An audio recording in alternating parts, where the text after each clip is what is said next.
All right, everybody can hear me? Good morning, everyone. Pretty good turnout for Saturday morning. On behalf of American Express, it's my pleasure to welcome you back to the final panel of the Restaurant Trade Program, Innovation, the Future of the Restaurant Industry. For those of you that I haven't met this weekend, I'm Ryan Hayes, Vice President of Industry Development at American Express. Before we begin today's panel, I'd like to take a minute to thank a few people. First, all of our panelists and attendees for supporting the program year after year by giving their valuable time and expertise. The Hotel Jerome staff for accommodating us and supplying the support necessary to create each seminar and special event. And the Baltz and Company team for their help planning and facilitating this program this weekend and for the last 2 decades. Pretty remarkable.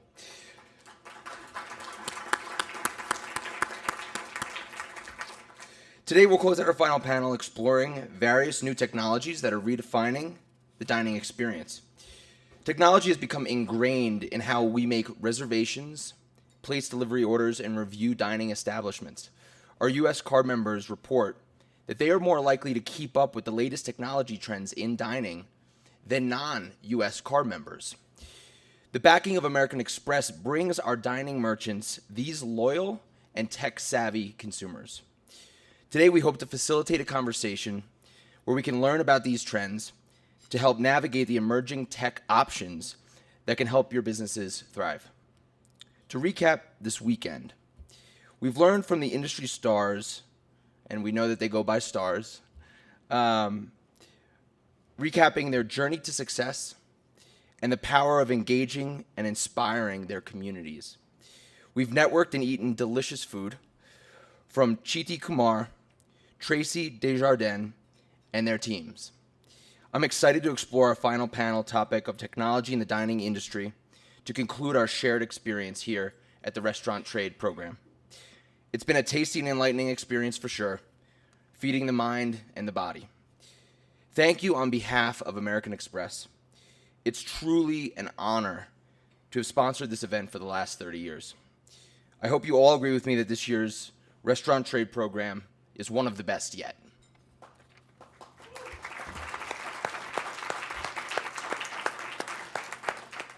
I'd now like to turn it over to Andrew Zimmern, the host of our final panel.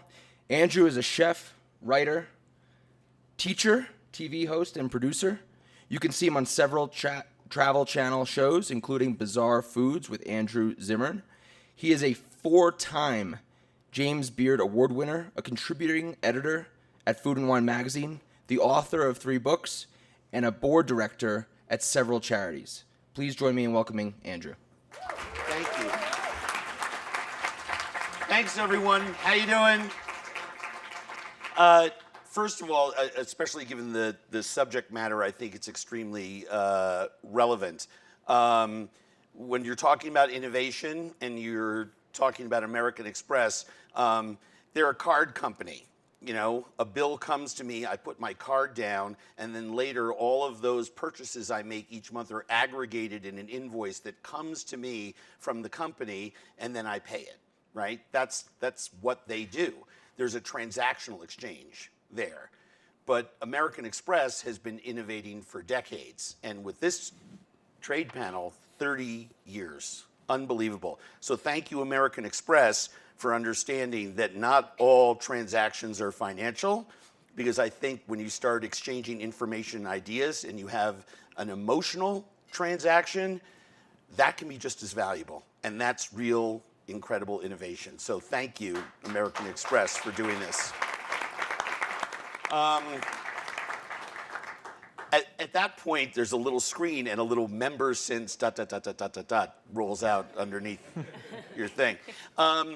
Innovation comes in so many ways, and it's a fascinating topic for me as a serial entrepreneur whose board of directors has forbidden him from starting anything new for a while. I can tell you that I struggle with wanting to innovate things and change things every day. It's something that we talk about a lot back in our companies, and it's something that I think you guys are always talking about. In any facet of the restaurant business, we are talking about innovation every single day. Sometimes it's a decision to put something or take something off of a plate. It's that simple. How we greet a guest. And it's also sometimes the grand gesture. What do we want the next project to be? Or the grandest gesture. I'm moving on from this phase of my life. I'm going to start this new phase of my life in work or in our personal world. So innovation to me is at the heart. It sort of bridges and connects a lot of transactional and emotional experiences in our industry. And we exist in an industry that on one hand is pushing itself to innovate all the time. Look at the success here. And we could have had, in fairness to my 4 friends who all said yes, thank you very much, I really appreciate you all being here, and who have so much to say on this subject, there were hundreds of people to pick from who were just attendees at this festival alone.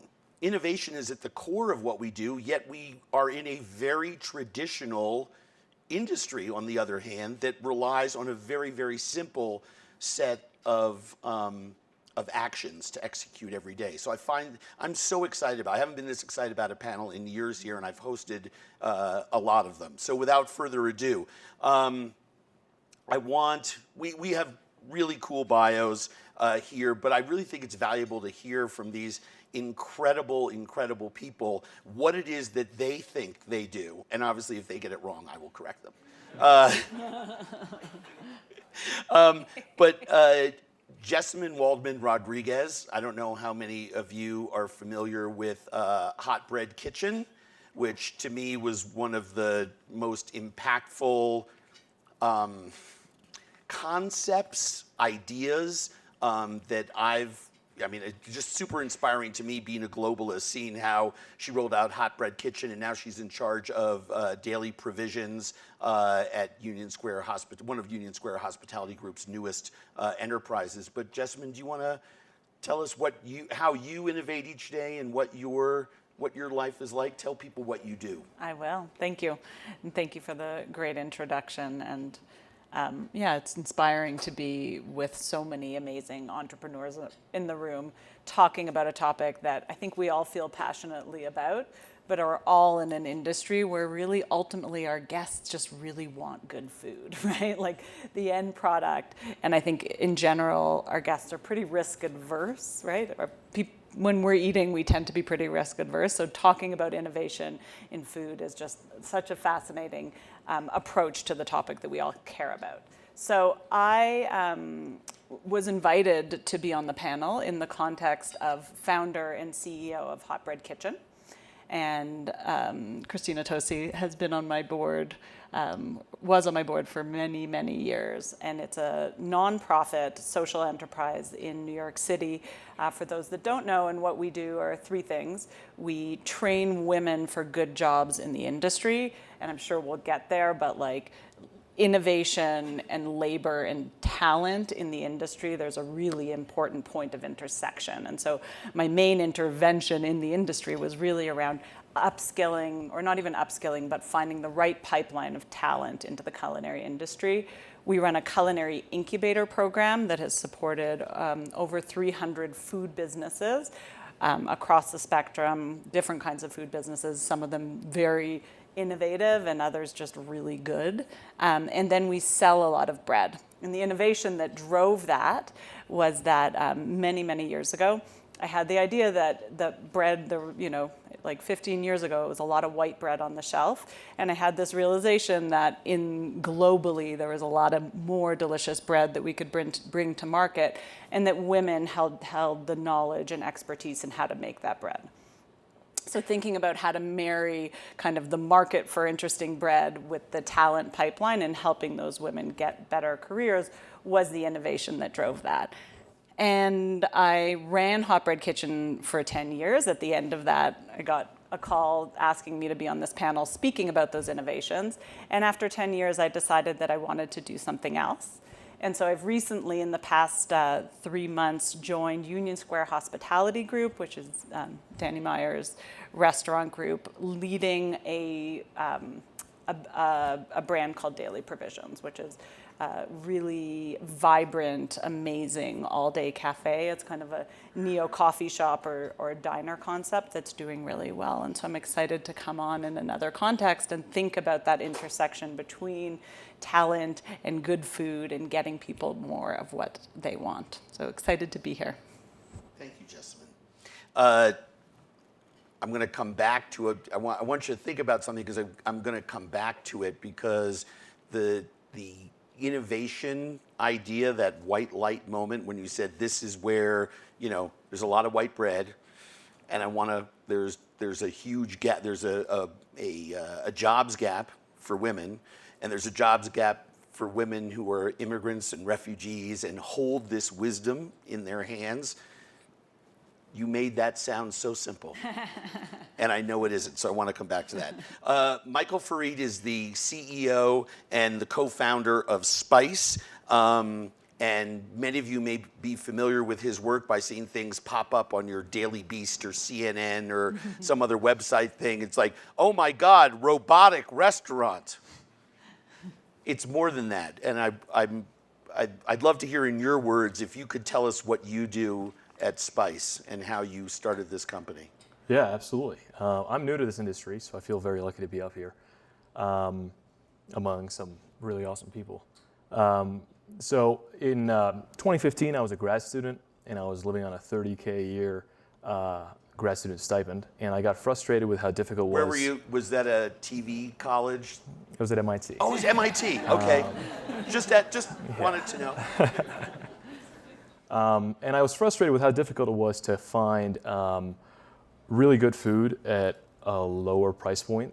And I felt that there were other students that were with me that kind of shared that frustration. It was my first time not living on a meal plan, not living on mom and dad's dime. And so I was studying robotics, and I made friends with a chef of a place that I used to go to a lot, really awesome Thai place near my house, and I gave him shit for how expensive the food was. I'm sure he appreciated that. And yeah, and so he explained to me why it was expensive, and I got to know him over a period of months, and then he told me one day, you should build me a robot that does stir fry, and that kind of planted the idea in my head. I think fast forward about 3 years, we opened our first restaurant. About a year ago, Spice. It uses automation in the aid of making meals. And the goal there was to try to prove the thesis that we could use automation in a compelling way in a restaurant. And it started out with like labor costs of like, if we can save costs on labor, then we can bring an awesome meal at a lower price point. But then it turned into more than that. It turned into also like, what else can we do as far as speed of service, consistency of service, throughput. And then actually elevating the experience of the staff that we do have, paying at least $15 an hour, providing consistent hours so you can't get cut on a slow Tuesday or something like that, and actually trying to retain them for longer than what is the industry norm. So it's still early, but I guess I got invited here because I have a restaurant that kind of uses robotics to prepare meals. I want to get back to that notion after the rest of our panel introduces themselves, because it is, in a way, it is our future. We can't stop it. It is something I think you embrace things that sometimes come off as dangerous ideas. The newest and most innovative ideas are often the most dangerous. We were talking before about my friend Rob's company, Soylent, right? Which he didn't even want to talk about once he started running it. Wasn't even marketing it until this year, and the company's been around for 10 years. Same thing, by the way. Brilliant young man sitting in a room saying, I can't afford to eat, this is a mess, and came up with a 50-cent tasteless, odorless additive to water that gave him all the nutrition that he needed for a day. But that's a dangerous idea, like robotic cars. Like, we don't always want to jump into that right away. So it's a fascinating, that's real risk taking, and I think it's incredible. Christina Tosi, many of you know Christina. She's sat on a lot of panels. She's very familiar face to everybody in her, with her television career and with her, mega brand, Milk Bar. But at her very core, she likes to think of herself as somebody who makes cake and cookies. Yeah, that's what I do. I started Milk It Bar. got bigger though on you. Like you looked away for 1 minute and all of a sudden it was much, much bigger. It's just a few more cookies, a few more layer cakes. I started Milk Bar in November of 2008 in the East Village of New York. I did it because I grew up with like Midwestern sensibilities. All my grandmas baked, my mom, my aunts. And it was the one place as a kid that I was kind of like pushed for like childcare, like just go into the kitchen, it's fine. I didn't realize until later that was also the place that I was always accepted and welcomed. I could always make a mess, I could make a little trouble, I could break the rules in a family that was like, follow the rules. I went to college. I knew I loved food. I went to culinary school. I worked in fine dining in New York. And when I opened Milk Bar, I always had this dream of opening a bakery. And it was kind of just all these ideas that I had in my head that were well thought out ideas that I learned to edit by working in fine dining restaurants with techniques that I learned working in fine dining restaurants, but through like the very simple, humble vehicles of cookie or a layer cake or a piece of pie or a swirl of soft serve ice cream. And I thought I was just opening a bakery. I still think that I'm just running a bakery. But when I really pull back the layers, what we sell is imagination and joy. And it's through vehicles that someone that's operating on a $30,000 stipend can enjoy, but also, interestingly enough, is something that people that have far more resources also are drawn to. And I just like to think that a cookie is a great equalizer. And it's just the imagination you put into it. My rules when I opened were that we would never sell vanilla soft serve, and we would never sell a chocolate chip cookie, and we would never sell apple pie. But we make an apple pie layer cake, and our chocolate chip cookie also either has cornflakes and marshmallows in it, as well as chocolate chips, or has like pretzels and potato chips and coffee grounds and oats and all these things that make sense because they were just connecting the dots to experiences that I had in kitchens, home or professional, growing up. And it resonates. It's gettable. Good food, I think, on any level is food that's gettable, that you can take along with you in your journey in life, whatever that is. How many Milk Bars are there now? 19. 19. And projected over the next year or two? We'll open one late September in New York. Big flagship, a right? Big one, yeah. Yeah. Like a whole little, I was telling Jessamyn about it this morning. It's going to be like a little wonderland, or a big wonderland, I guess. And another big part of our business right now is in care packages, because in like the connecting the dots of my life, my mom's like the kind of crazy extra mom that still sends me care packages. She sends me like underbaked bar cookies that she has always sent, and like Halloween candy and Easter candy and like newspaper clippings, and she'll do the same to the kitchens that we have across the country. And like the power of a care package, even for people that are around baked goods, I just think it's such a magical, forceful spirit that we all need more of in our life. And so a big part of our business is also, more tactically on business terms, an e-com, through an e-com channel. But I call it our care package arm of the business. Dude, cookies arrive at my office. Everyone's like, woo, and feels very loved. Jay Livingston is the chief marketing officer for Shake Shack, a company that sells burgers, French fries, and shakes. And at the same time, and I think it's just the perfect example of the duality of this concept for this group in this discussion, is extremely innovative.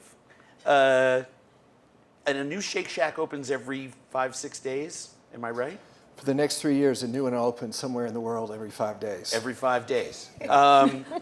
So I mean, How do you sleep at night? you know, you're in the C-suite. He admitted he didn't. You're in the Yeah. C-suite of this company.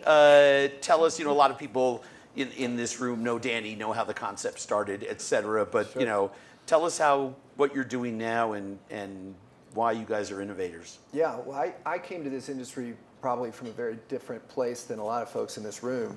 But I started in a similar way, probably. I was in Knoxville, Tennessee, in this new hot restaurant. Had moved into a town called Olive Garden. And I got a job there as a busboy when I was 15. Lied, told him I was 16. And even at that age, I was sort of fascinated by the process of the restaurant. As much as I was the food, I thought the process was really fascinating. The next year, I worked at a seafood restaurant called Chesapeake's, which was sort of fine dining in Knoxville. And I remember having these discussions with the owner about, why don't we do this, this, and this? And he was like, no way, that's crazy. It's crazy talk. That would be, we're all about like human touch and doing everything the hard way. Interestingly, they're both still in Knoxville, so they both worked. But I sort of moved then through, I was at Bank of America for 20 years in marketing and strategy and got to participate in the growth of that company, which was pretty tremendous.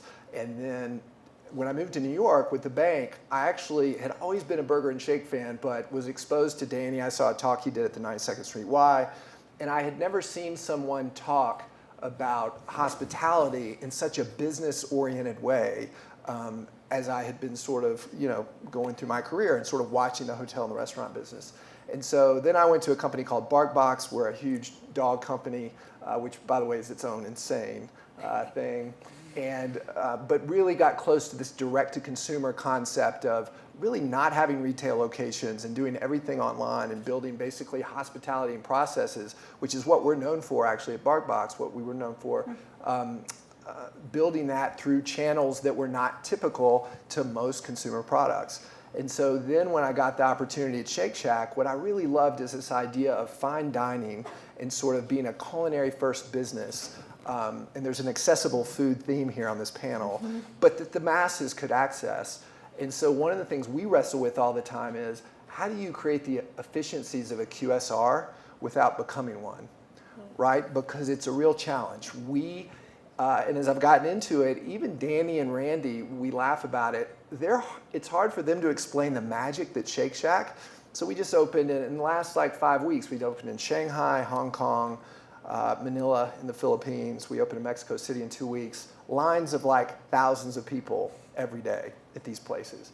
And understanding what that is, but also then embracing how can we continue to do this with the ingredient level that we have, with labor going up, with COGS getting more expensive, with the sustainability of packaging and those topics, which I think we should talk about as a technology and piece that's going to hit everybody in this room.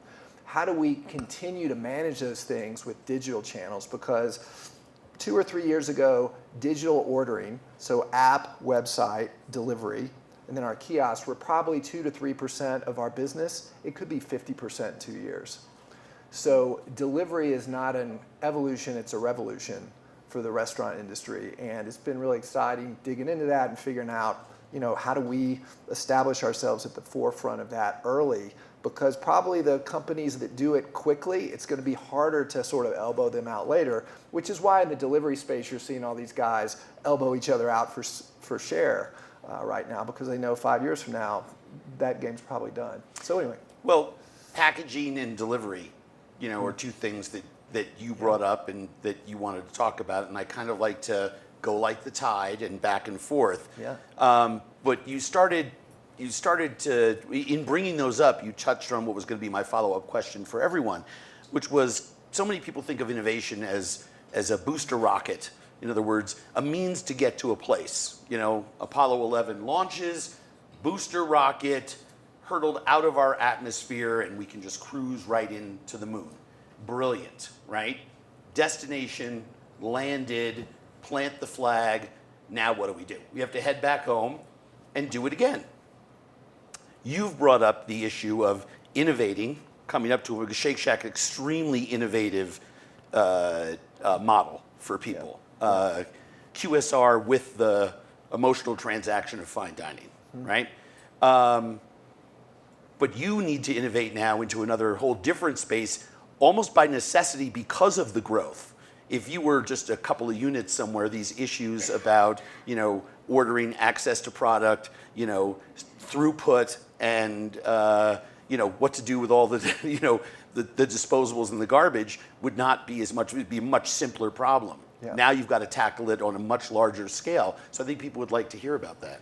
Well, one of the things when I talked about understanding the magic that Shake Shack, when I've gotten in and some of the research was already starting, we've really tried to do a lot of guest research to understand what exactly that magic is. And for instance, the ordering experience at Shake Shack, right? And I think a lot of restaurants sort of think in a romantic way about the ordering experience and the menu, which we have a very sophisticated menu, and there are localized products, there are LTOs, there are all sorts of different things there. It turns out, from the guest standpoint, the line for ordering food doesn't really bother them because they can see the progression as they're anticipating getting their food. And then, frankly, the kiosk that we've launched in about 20 shacks that you can order right from this kiosk versus what we conventionally thought was that hospitality of taking the order and so forth. But it's hard to train that hospitality at the level we are. We try, we work at it, but most guests actually really like that kiosk experience. What's most But you do, just to interrupt, you actually do it both. I mean, because I've dined in a lot of Shake Shacks around the world and been on a lot of lines. Thank you for and that. you actually have folks who will work that line and Yes. reassure you, hey, it's only going to be 10 more, you've got the high touch hospitality vibe going on the line. Right. And you have serious training for some of those. Yeah, we have to train on that quite a bit, but what guests tend to tell us is that all that's fine. What's most important to me is the food experience, which means how it tastes, how it looks, the packaging of that, right? And that was a good feeling to see that, Yep. that's what's most important, because that's what I think we do best. What they don't like is the chaos once they have put in their order, and now they're waiting in a big pile of people as someone at the expo comes and buzzes them, which is hard to get right? It's hard. If anybody's eaten at Shake Shack or some of these restaurants, it's hard to time that just right. And then you end up with one of our teammates yelling the person's name in a crowd, and you're thinking, why did this guy get his food before me? He ordered behind me. And Where's my burger? That time slows down for guests versus the ordering time, which is really interesting. And I think kind of counter to how we've thought about it. So we need to think now about technology that helps take care of that. And it's one reason why ordering on your app, more and more we're having people, they walk up to the Shake Shack, they order on their app right there in the parking lot or wherever they're walking, so they can then pick up the food. But now we have to design the restaurant in a way that handles delivery people coming in. If anybody's seen some of these delivery people come into a restaurant, they're elbowing their way through. They are not, hospitality is not part of their DNA, right? And our guests are kind of having to deal with that, and then we're having to build shelves. And do we need a second door in the restaurant for delivery folks? And that's a technology in itself. So it's a lot of opportunity of thinking about that entire guest experience and where can technology really help us, take away some of those pain points so we can focus on hospitality more and the food more. And so that's big for us. We'll come back and talk about plastics and cardboard and all that other stuff because I'm fascinated by it, and all of you are, we have a lot of people in the room who want to talk about that too.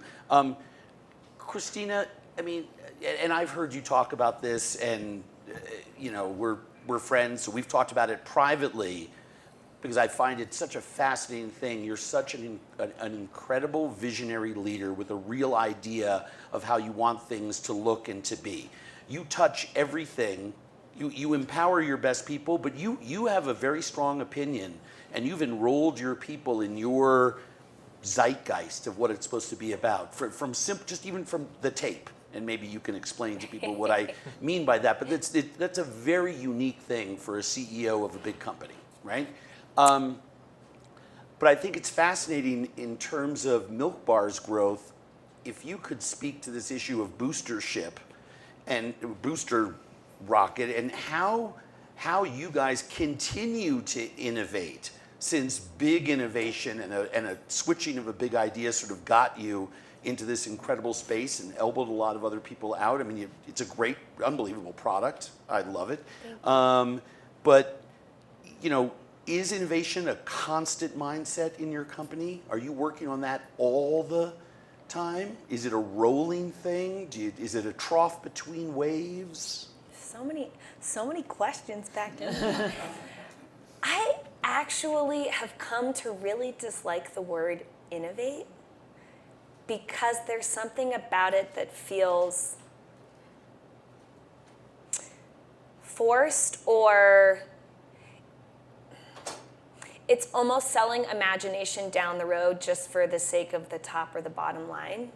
And when I sit with myself or sit with my team and I'm getting like animated about something and I'm trying to explain what we are and what we aren't, themes that come out are like, when someone will say, you know, someone's giving us a hard time because this isn't right, or it should be more clean, or it should be more this, or it should be more that. And I always get up in arms because the only ways that I know to express some of the really important parts to what we are we're perfectly imperfect and we're comfortably human.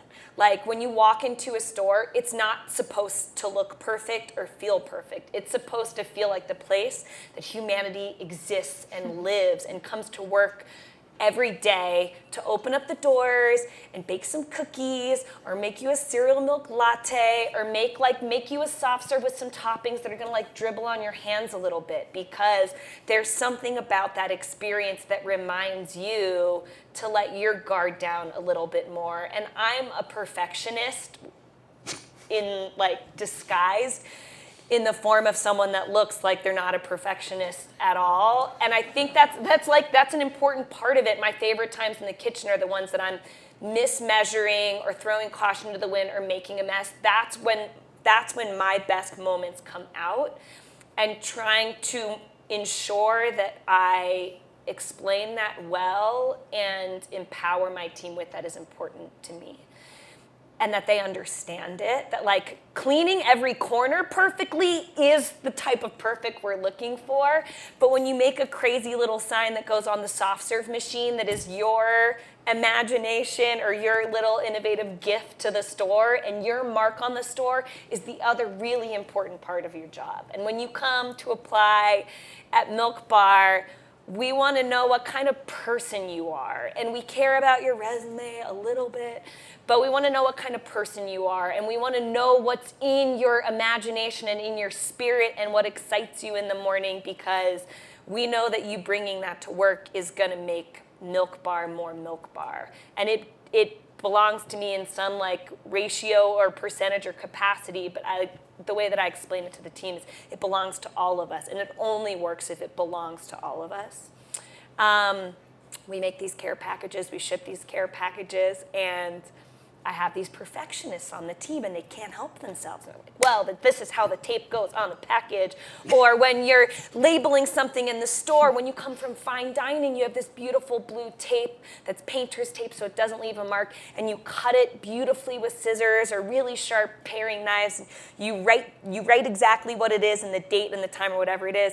And I don't want there to be a system to how the tape goes on the package. Like almost the messier the better, because when I get a care package from my mom, this woman is like had a seizure while taping the package, and that's how you know a human being that thought about you and cared about you was like, no one's gonna get into this until it gets to New York to my child. And there's something about that spirit that makes you laugh, and it makes you maybe wonder, like, is this place just crazy, or are they doing it purposefully? And it's somewhere in between. It's like it's all about the humanity of it.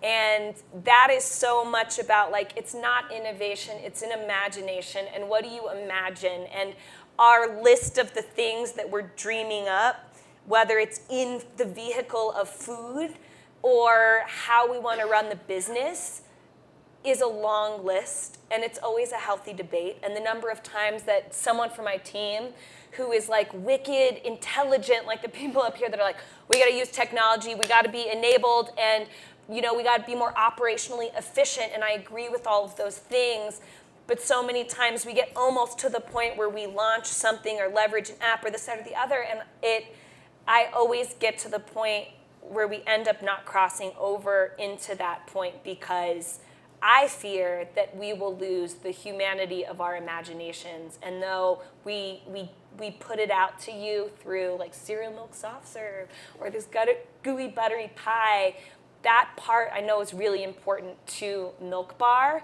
And so that for us is the tension of technology and innovation and who we are and who we are not, or how we express who we are. And if we're going to be fast and wild and wicked efficient, I think it should be in a landscape like a grocery store or a drugstore or Costco, because you're out there adventure seeking, but you're in a moment where you're grab and go. And when you open that package, you'll know we're there for you. But I don't think that it should exist wildly in our stores or in our care packages. Like the day you get a care package and the tape is neatly placed, please send me an email because I will be so upset. That is such an important part of it for me, for Milk Bar. Is that coachable? Is that what? Coachable? The ones that come into the team that are very buttoned up and serious, it takes a certain amount of time to sell it, to understand and then celebrate and encourage what makes them them. Like our director of operations is this, I don't know, like maybe 45-year-old dad, and he used to work at Pez and loves motorcycles and just went to see Wu-Tang Clan yesterday. But when he came in, he was like, I have all this background. I'm gonna operationalize and make this place the most efficient. And I'm like, okay, John, you gotta slow down. That's great, but that's not why. Like, who are you? What are you? We wanna know that. And so it's not coachable because everyone is who they are. It's just encouraging for them to bring more of who they are, because we don't need any more chocolate chip cookies in the world. I eat a lot of chocolate chip cookies. So I suppose in any day and time, I'm like, where's the chocolate chip cookie? But we don't need more of the same. We need more of each person being individualistic, because I think that's when they bring out the best in themselves, and that's when we bring out the best in each other. Michael, what do you say to people who come at you with a whole range of ideas? This is a scary idea.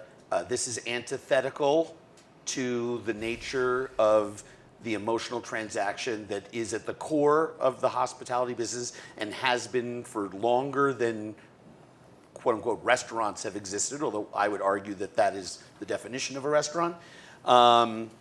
What do you say to people that this is a dangerous idea, or that it's taking away jobs, or that, because there's all this interest in this, I think there's a part of all of us that knows our industry is leaning in to actual real technology, right? I mean, that's, robotic assistance in the kitchen is something that's it's going to be in 50 years. I think it's going to be everywhere. It's just my personal opinion. Maybe not everywhere, but what do you say to the naysayers? How do you keep your head above the fray? Because I know I know a lot of entrepreneurs who are doing similar things in different industries, and they take a lot of heat for it before the acceptance. And to use some of your analogies, you've elbowed people out and you've kind of planted your flag. There's a lot of bravery there. But you got to learn to duck, I guess, right? A lot of questions, yeah. I ask a lot of questions. Yeah, so I guess to begin with, two things. One is we're one restaurant, we're pretty new, and I don't think this is going to happen all as fast as perceived. I don't think the robot revolution is coming, and I'm a roboticist, and I think it's going to take time. So I guess I just wanted to level set there. And with one restaurant, we really haven't elbowed anybody. We're taking the punches ourselves. And then on the second note, this was the single biggest risk going into this, and this was the single biggest fear going into opening day. What are people going to say? How's the industry going to respond? How's the media going to respond? And how are consumers going to respond? So the media posed the question of, is this taking away jobs? And I think the industry fiercely fought that, that presumption on our behalf, in that, there were a lot of people in the industry that sort of spoke up on our behalf and said, this really isn't, because we have a severe labor shortage. And it's not like every restaurant has people lining out the door trying to apply for jobs. It's the other way around. It's, restaurants are struggling to find people to staff them. And then we did have naysayers, that's for sure. To the naysayers, usually I just did my best to invite them into the restaurant, because I think once we got them into the restaurant, they could see that it wasn't all as scary as it was all made out to be. It sounds a whole lot scarier when you talk about it in person, as opposed to like when you're in the restaurant and experiencing it, and you kind of realize that, okay, like this is a tool that helps them serve really good food faster and more affordably. And it has a few other benefits as well. Explain to folks what the setup is in the restaurant for those that haven't seen pictures, or, a lot has been written about this, but maybe I would imagine there's a lot of people here who don't understand what it is, and they're imagining everything from, Lost in Space guys walking around to... I'm imagining like high-fiving Johnny Five while we're both making something delicious together. Yeah. I guess I should start with, I don't even think robotics is necessarily the right word to be describing it. It's automation, I would say. Like as a roboticist, it pains me to call it robotics, to be honest. You come to Spice, and we have an awkward setup since it's 1,200 square feet, and so there's a door that tells you to enter in from the alleyway. Terrible mistake, don't do that. So once customers see the sign and they enter in through the alleyway, they line up to get to one of the kiosks. One of our goals is to get to a level of throughput where we never have a line. I think we can get there within probably 6 months or so by making the technology better. Once you get to one of the kiosks, the first page you see is it asks you which menu you want to see between vegetarian, vegan, gluten-free, and then everything else. In our next restaurant, we're going to have keto, paleo, any one of the 8 major allergens, and you can enter in any dietary restriction. And we'll adjust the menu for you, and we'll show you a menu that's just doesn't have the ingredients that you can't eat. You then browse through the menu. We don't have cashiers. We have somebody there to help you if you need it. We call that person a guide, and that's actually, ironically, the most sought after job in the restaurant. Is that everybody wants to be the guide. Everybody wants to be in the front of house interacting with guests. And that's kind of like, if you've done a really good job at other positions, then you get to be the guide, and that's like a really awesome thing for us and for them as well. Once you've ordered, you then kind of like walk over to the waiting area, which is too small. And what you see is this big stainless steel contraption looking thing. And you see 7 woks, we call them woks. They kind of look a little like cement mixers, but don't worry, the food looks delicious in them. You'll also see what we call a runner, which is this orange thing that kind of flies back and forth across the machine, picking up your ingredients and tossing them into different woks. Above the woks, there's like digital displays that kind of tells you what's happening, like we're getting your meal started, it shows your name, and it kind of gives you an indication as to like where your meal's at, so you have an idea of, I totally hear you on the, after you've ordered, the waiting period, like 2 minutes feels like 35. And so we try to ease that by showing them, oh yeah, there's the progress, there's your meal. And so you can kind of connect your meal, what you just ordered, with one of the woks. In front of that setup, you see our 2 garde-manger. These are like our pantry chefs.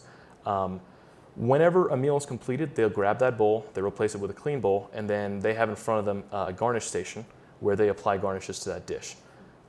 That's actually, like, we started out thinking that job was a really important one because it infused a lot of like creativity and human touch, and you can plate it just the way that was perfect. And I still believe all that's true, but it's also a really tough job. Like, I've done that shift probably 20 or 30 times, and it's stressful. You have to make sure you're doing it really, really accurately. And so, like, I guess when we think about how to advance ourselves, we think about, first and foremost, how can we make it a better job for our staff, and how can we make it more enjoyable? I think we nailed it on the head with a front of house guide, and I still think we have work to do on the other roles. And that's not to say remove them. I think that staffing a restaurant with anything less than 4 people makes it feel a little dead.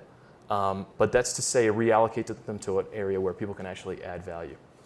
So the garde-mangers put the toppings in your bowl. They put a lid on it if you're taking it to go, and then a sticker that has your name on it.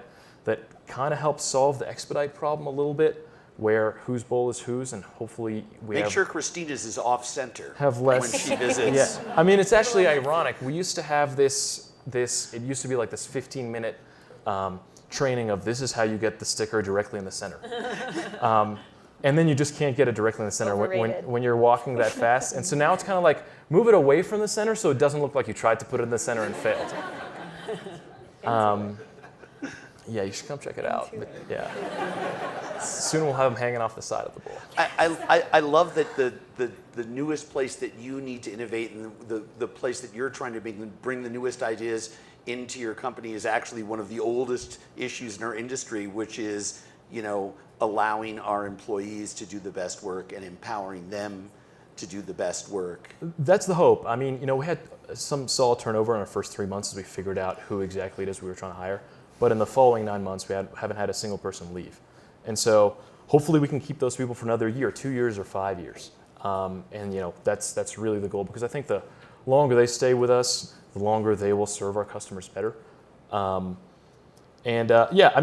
So at that point in time, you're going to look around for one of the 15 seats and probably not find one, and so you'll probably head out.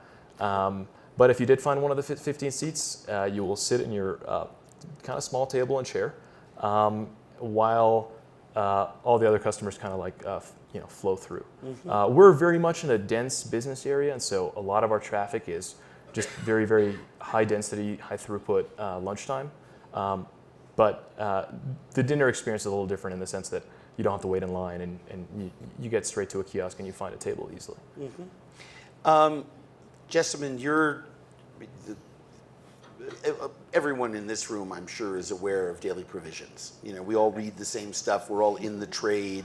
It was a fantastic, great idea. Something that we all are like, oh wow, okay, Union Square Hospitality Group is going to get into that space. Fantastic, and great rush check of the product, and great place. I love it. What inspired? Was it because we all innovate in our own lives too? We talk so much about the business, but we're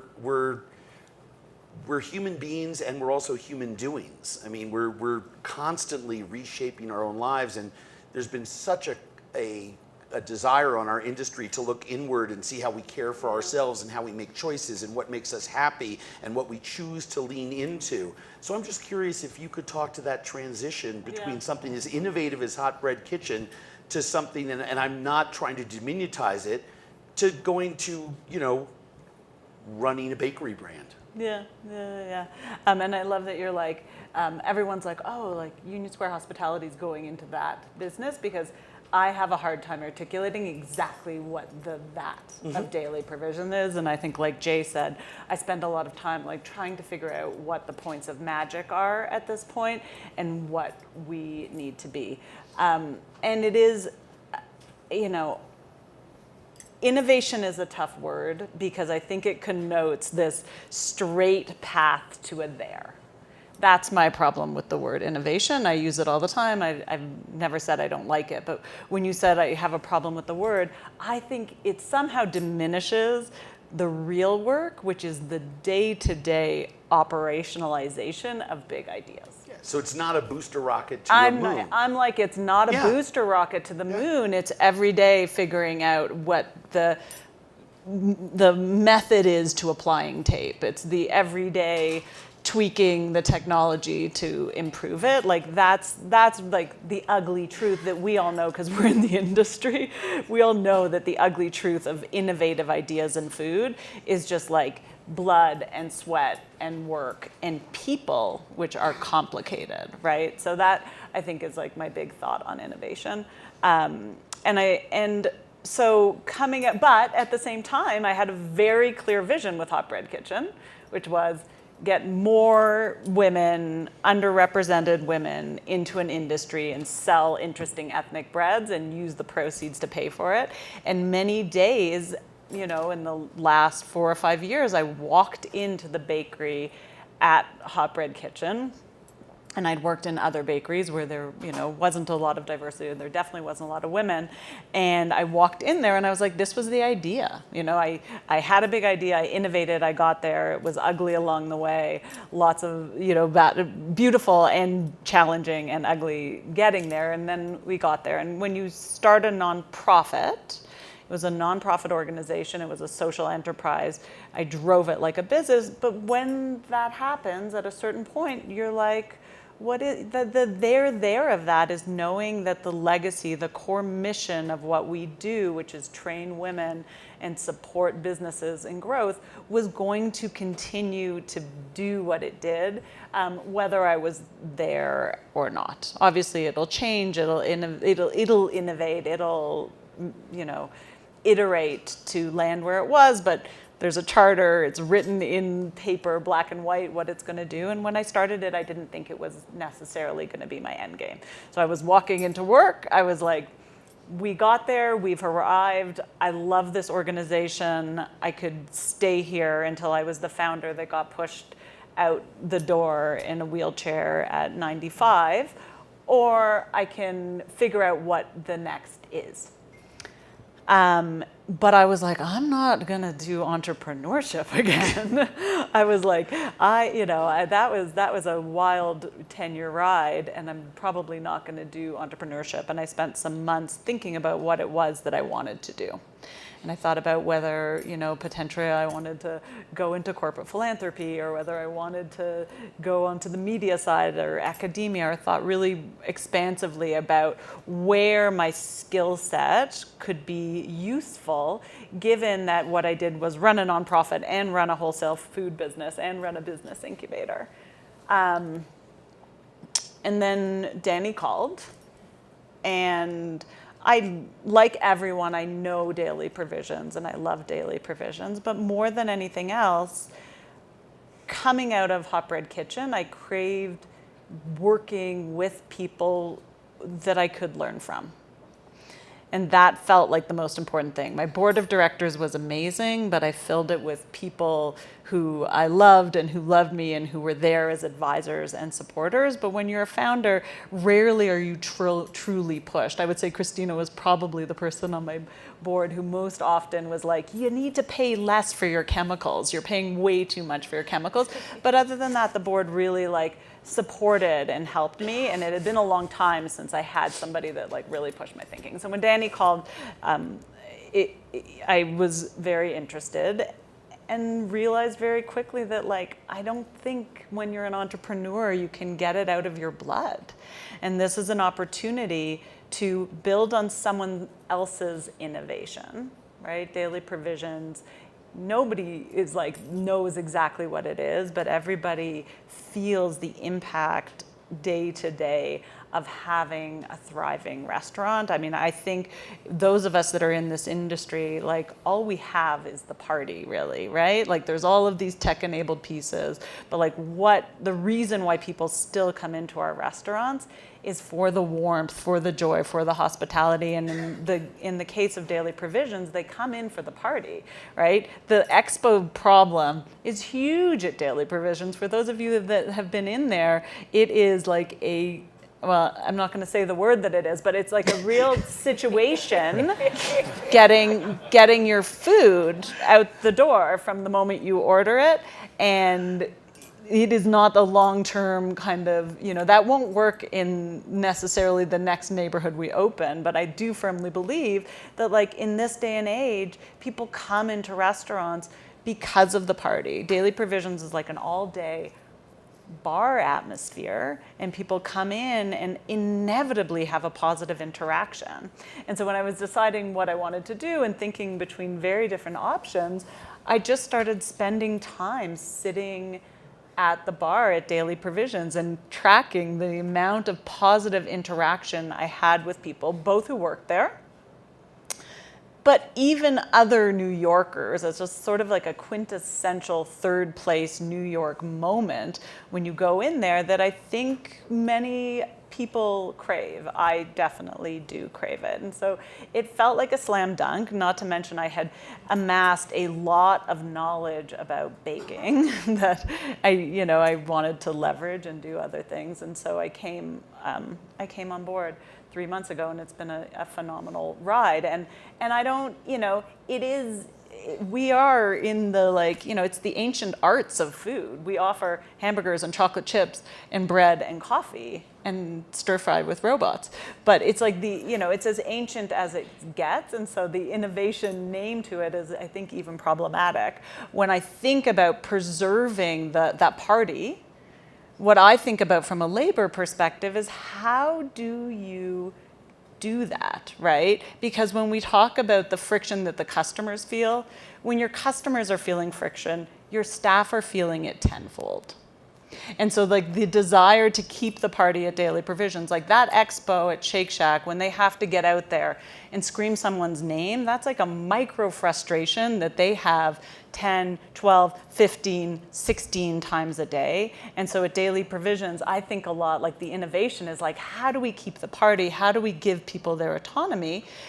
But we are labor intensive, and so we need to really like bring people in at entry level who feel comfortable operating with ambiguity or reduce the ambiguity. And so when I think about the women that we trained at Hot Bread Kitchen, like if we want those women to succeed in our businesses, we have to allow them the autonomy and the creativity, but also really give them the guidelines and the riverbanks, which is like a big Danny term, to be successful in those jobs. And so that's the like hard work that we need to do. What is the appropriate automation? What is the appropriate systematization of processes that set up all workers of all different levels, both the like, you know, the barista that you expect when you go in a certain place to the entry-level person who had limited English proficiency. How do we set all of them up for success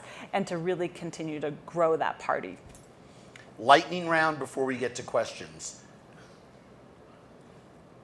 Innovate or die. Worthless or worthwhile to remember? I'm going to go on my own path a little bit with this one. I want to make a provocative counterpoint to some of our conversations here. It's a lightning round. This is lightning round. Okay, this is going to be a quick counterpoint then. That's what that means, right?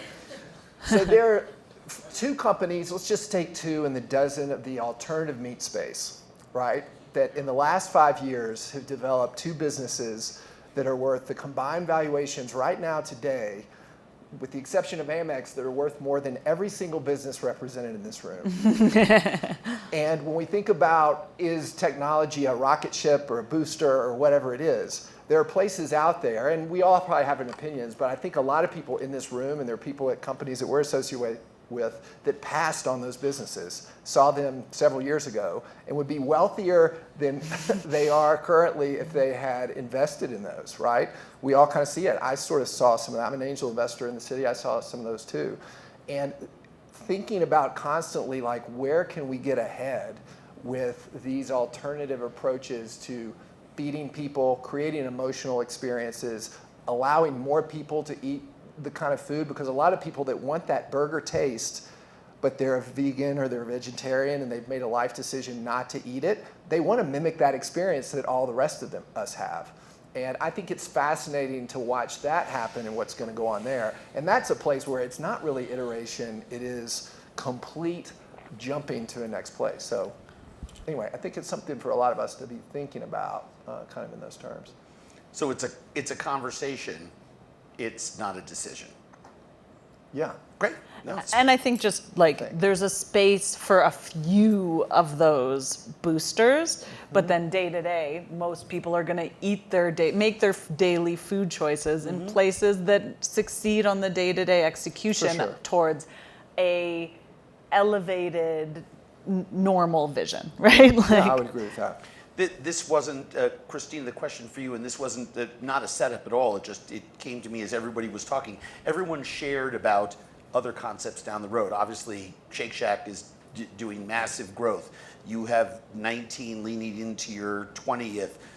Michael, you brought up the second store, and so did you right away. Is innovation, and does that come up a lot when you're discussing scaling? Yeah, again, like I think innovation is a word that I try not to use because for me it's we all hate it. Yeah, we all hate it. It's but a terrible more like, word. I think of it and I think it sells short so much of like open-mindedness, grow, stretch, imagine, push.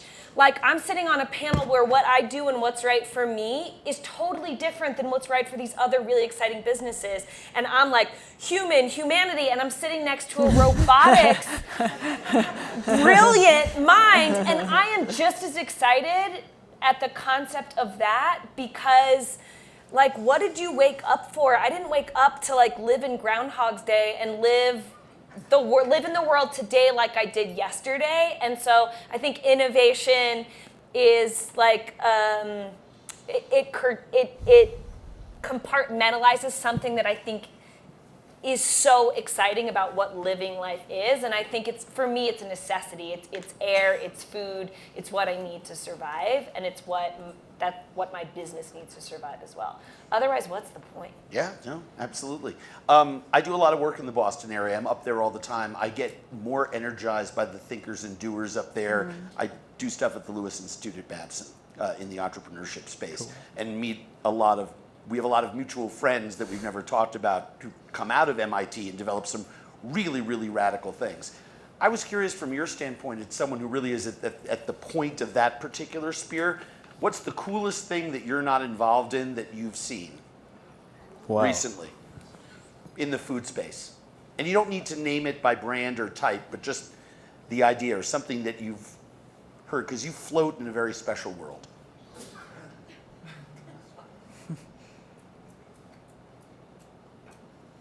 It's one of two things. One is the proliferation of like digital, specifically delivery. I was a delivery naysayer for a long time of like the economics just don't work, but I've seen it now applied in certain ways. I mean, we have a competitor, Sweetgreen, and they recently rolled out Outpost, which is a business that I totally admire. Is they found a way to use economies of scale in the delivery world by, instead of delivering one meal at a time, they're delivering 10, maybe 15 at a time. And it makes a ton of sense. It adds I guess like the reason I really respect and admire it is because the difficulty or the lack of convenience of eating well and eating healthy has been reduced that much more. And so I think I'm really excited about the world of delivery. And then the second thing that I'm really excited about is innovative agriculture. I think it's still some time away. I'm not particularly involved in it, but there are companies around us that are. And did you say aquaculture? Agriculture. Agriculture. And that doesn't necessarily mean vertical farming, but I think we have some ways to go in terms of improving our yield per A, liter of water, and B, unit of energy of production of certain vegetables.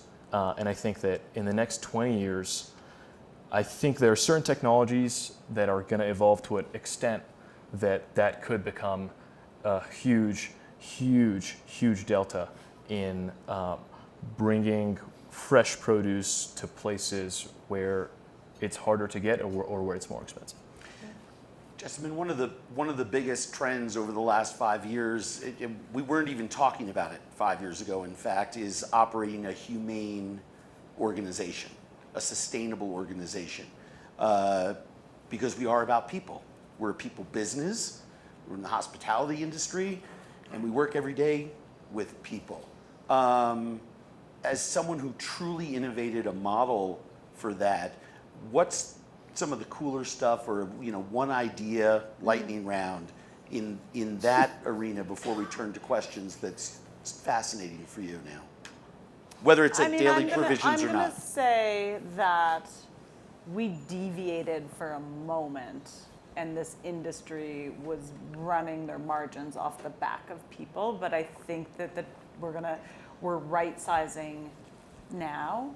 And overwhelmingly, I think we're going to see more businesses recognize that investing in people yields good returns to investors, that there's no other way to operate. And so, I think that there was, a couple of decades there where we got away from that. But I think given the labor economy that we're in, given I think this supports of technology to talent, that we're on the right track for getting that back into where we need to be, which is creating livable jobs for the people that work for us. And so I'm optimistic about where we're heading because we're all competing from a limited labor pool, and we're going to all need to be held accountable because you see it in your retention. Yeah. That's one of the more fascinating things about Spice, too. The first thing that you said that came out of your mouth was automating part of our business allows us to really do more for the human beings that are working there. And I do want to make sure my question, and I get to have last say, so think about this. I want to talk about that plastics and those other issues in case some people don't ask that. We have about 15, 20 minutes for questions. Like I said, we have about 20 minutes. Yes, Sarah. We have about 20 minutes for questions. Phil, come on. I mean, you know. So Sarah's got a microphone. She'll walk around. I recognize the junior senator from North Carolina. Woo!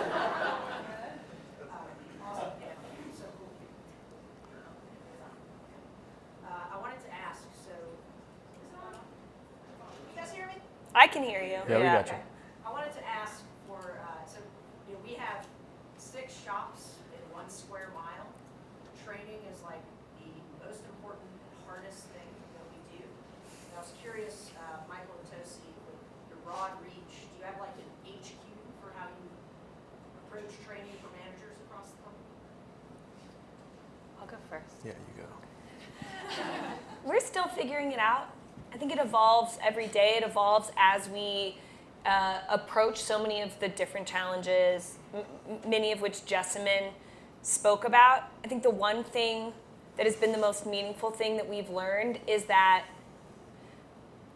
there, of course, is a training program, and there are systems, and there's paperwork, and there are all these things, but the most effective form of training is empowering in one another's coworkers and in the community, whether it's in 1 square mile or across cities, that we know that we're doing it right when our teams are training each other. And yes, that is through the business of business, but it's in how they care about each other and how they empower each other and how they politely correct each other or make a joke when someone does it the wrong way or when they have each other's back. Someone was telling me a story the other day at the store. Customer was talking down to one of the female employees that was at the counter taking his order, and then her counterpart happened to be male and stepped in and had her back and was like, don't worry about it. And when they take responsibility and ownership for training each other, it's almost like not using the word train, but when they take the responsibility of what it looks like to work in the ecosystem that is the place that they love to work and they spend many of their waking hours at, that is when we're most effective in training. And then when we can talk about that out of the stage of working at one of the stores or in one of the kitchens to say, hey, what's meaningful, what does work, what doesn't work, is the most important part of it because they're the ones that are seeing all the action and that knows what's effective, but more than anything, the power of community in training and empowering on that level that all the training doesn't happen through a piece of paper or a checklist, whether it's on an iPad or with a physical piece of paper, is the most effective thing for our community. Can I add one thing that strategic shift that Shake Shack has made is we originally had sort of a strategy of putting one-off shacks in markets, right? So you go into this market, you get exposure there. What we found is you create this sort of isolated shack that can't take advantage of operations, an area director that can cover several shacks. So that area director has to also cover, Kansas City, St. Louis, Lexington, Kentucky. The trucking and the shipping all has to just come for one shack. And so it's been very expensive for us. So we made a real shift to say, we're actually going to fill in markets and open much fewer. So in the past, we might open 10 or 12 new markets a year. This year, we're just going to open 4 domestically, and we're going to immediately try to fill those up within those markets. Within those markets. So we're going to add 40 this year domestically, but they're almost all going to go into existing markets. And then we go to New Orleans, for instance, in 2 weeks. First shack there, but the second and third is already planned. Right. So we're going to open those second, third, and fourth. And we've just found through, I don't want to say painful trial and error, but potentially expensive trial and error, that's a better way for us to do it as people are thinking about it. And that filters down into the training and some of the other stuff that Ashley was talking about. Very much so. As well, because that in every phase of that development, it's not just about getting product into those restaurants, it's about working with the people. And you can rotate people around between the shacks, right? When you have various issues or you're opening the new shack, now you've got a trained group that are half a mile away. Right. And so that's makes all the Did you difference. want to add something, Jessamyn? Yeah, I just want to say sort of an observation about coming into Union Square Hospitality Group. And language is culture. And what Union Square Hospitality Group has, and I see it because many of us use the language, and I know Shake Shack uses the language.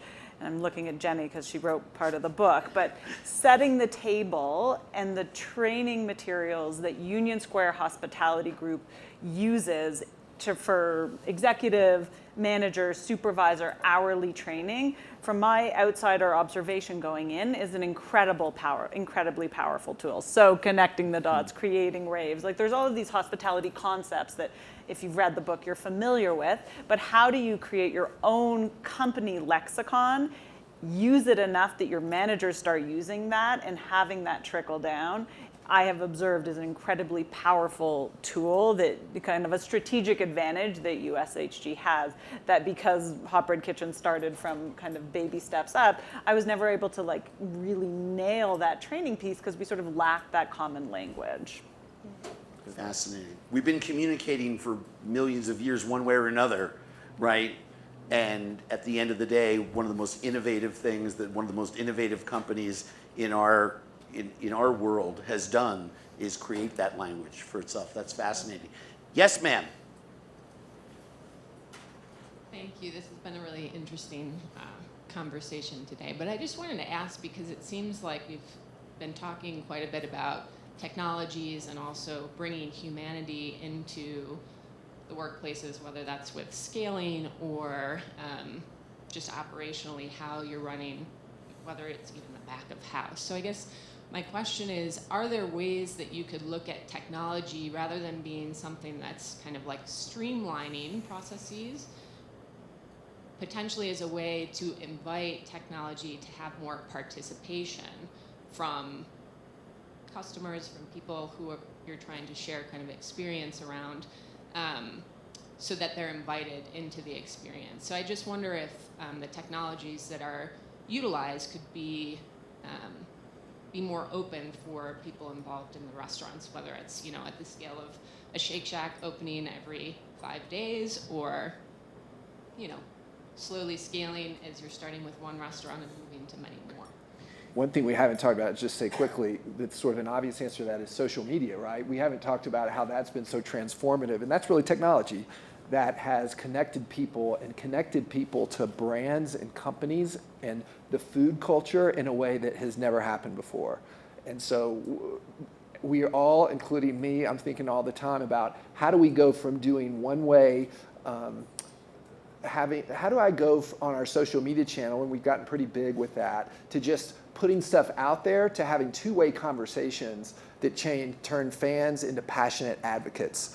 And they're contributing to us, and they're sending us user-generated content, and we're commenting on everything that's happening. And we're doing shows about, I want to do a TV show about sustainability, us wrestling with making packaging decisions around sustainability and putting that out there on maybe a web series or something like that. So that's a technology I think that is bringing a lot more people in. And one thing, and you guys could talk about this forever. I'm actually going to shut up on that and let somebody else talk, because I could go down a different path with that.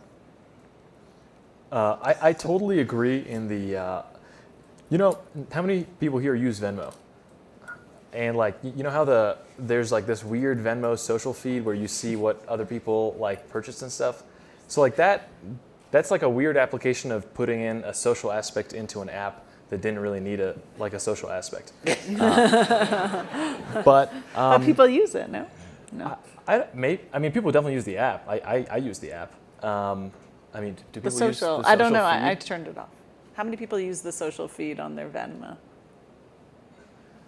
We got one. See Be what you're saying. proud. Be proud. Gutsy hand raise. Okay, answer.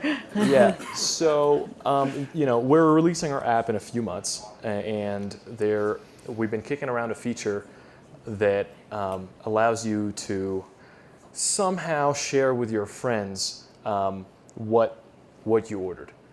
We tested that with focus groups. It crashed and burned just like the Venmo social feed. But one thing that we tested that did work was we have at the end of the kiosk experience, you can enter in your phone number so we remember your order.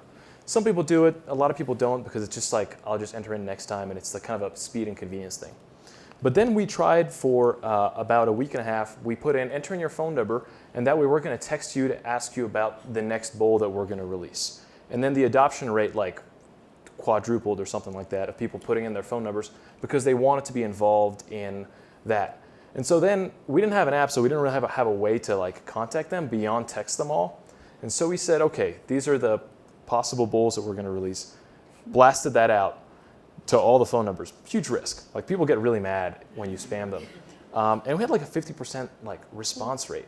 50% people texted back and said, and so then at that point we thought we were into something. And now we're working on a feature where we crowdsource, I suppose, decisions that the company makes. Because a lot of the decisions are trade-offs, for example. A really good example on packaging. Compostable packaging is more expensive than not compostable packaging. And that price gets passed on to the consumer, or at least in our case, because we have a set labor cost, set food cost, and so anything extra in packaging cost. And so again, it's kind of, you have this internal debate within the company of is it worth making the lids compostable, or should we just leave them recyclable as they are? And then there's a debate as to are people actually composting and things like that. And then we didn't actually do it this time because we were worried about annoying a lot of people by texting them. But the thought is that we can sort of crowdsource decisions like that and make it into, this isn't a Spice decision, this is an us decision. This is a community decision of, are we all okay with paying 10 cents more so that the lid can also be compostable? Or maybe one day, are we all okay for paying 30 cents more so that we can raise our starting wage from 15 to 17? And I think that is an area that I'm personally excited about. That is, I don't think is proven. It may well crash and burn like the Venmo social feed, but it is an area that I think technology can help invite the community in, as opposed to simply streamline an existing operation. I think that's the next wave in the social justice movement is actually making community decisions around that, and I hear that popping up at other conferences I attend when this comes up, is actually engaging the community around social media issues, because you can throw out, I'll post something and I get 30,000 likes for a hamburger, but if I say, who's better, Stones or The Who? I get 1 million responses. You ask a question, people want to be heard and want to go. Before we conclude, and this has just been an amazing morning, tell us in 1 minute maybe what you guys are doing, since you're the biggest fish in the pond on this panel in terms of just size of business, on the plastics and waste issue, and what you guys are sort of wrestling this and what you're seeing.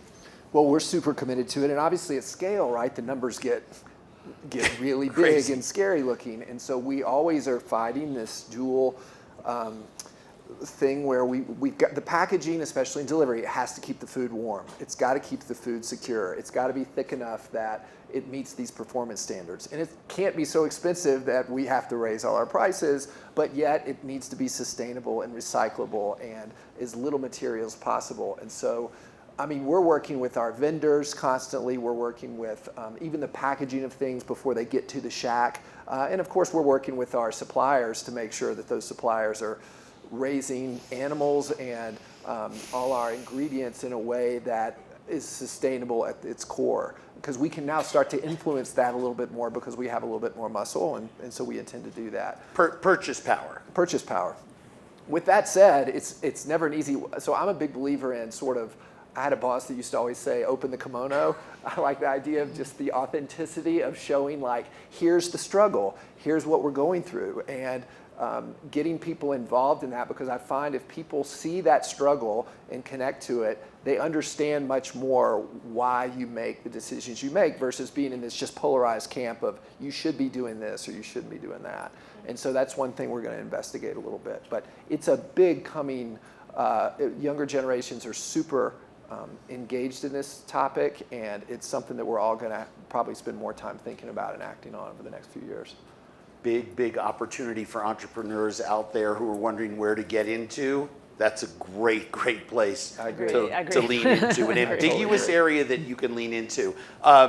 Jay, Christina, Michael, Jessamyn, thank you so much. Amex, thank you guys for providing an incredible forum for real discussion, moving our industry forward. And thank you to Baltz & Company, 20 years, holy moly.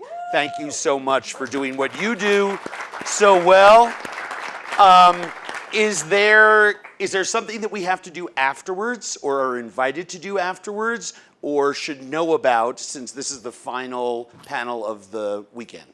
This is the final panel here, but the private grand trade tasting, I would encourage you all to head up to the tents and eat and drink and be merry before the doors open. So that's immediately following this, and then we have another grand trade tasting tomorrow as well. Thank you, Thank Sarah. you guys for being here. Everybody have a great rest of your day. Thank you.